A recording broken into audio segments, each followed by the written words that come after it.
चरक संहिता में अलग अलग भूतों का वर्णन क्यों किया गया है?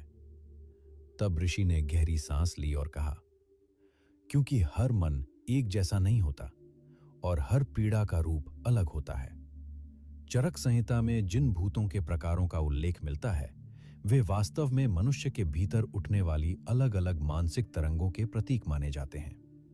प्राचीन वैद्य इन प्रतीकों के माध्यम से रोगी की स्थिति को समझते थे, जैसे देवग्रह, असुर ग्रह, पितृग्रह और नाग ग्रह।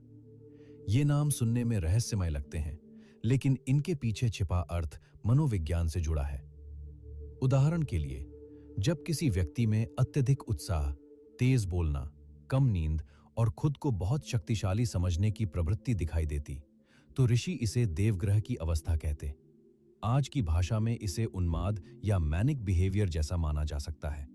वहीं जब कोई व्यक्ति अत्यधिक क्रोध, हिंसा या विनाशकारी सोच में डूब जाता, तो उसे असुर ग्रह से प्रभावित बताया जाता, जिसका उद्देश्य डर पैदा करना नहीं, बल्कि वैद्य को यह संकेत देना था कि रोगी के मन में रजोगुण बढ़ गया है और उसे शांत करने की आवश्यकता है।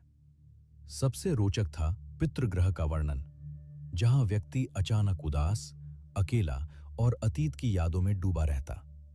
ऋषि इसे केवल आध्यात्मिक कारण नहीं मानते थे, बल्कि कहते थे कि कभी-कभी अधूरी भावनाएं और अपराध बोध भी मन पर भारी पड़ते हैं। इसलिए रोगी को सहानुभूति और संवाद की जरूरत होती है। गुरु ने शिष्य से कहा, देखो, ये नाम केवल प्रतीक है, असली लक्ष्य रोगी के मन को समझना है। और यही बात भूत विद्या को साधारण अंधविश्वास से अलग बनाती है।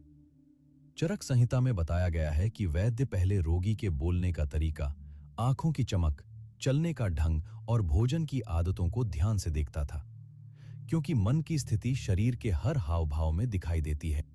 अगर रोगी बहुत चुप हो जाए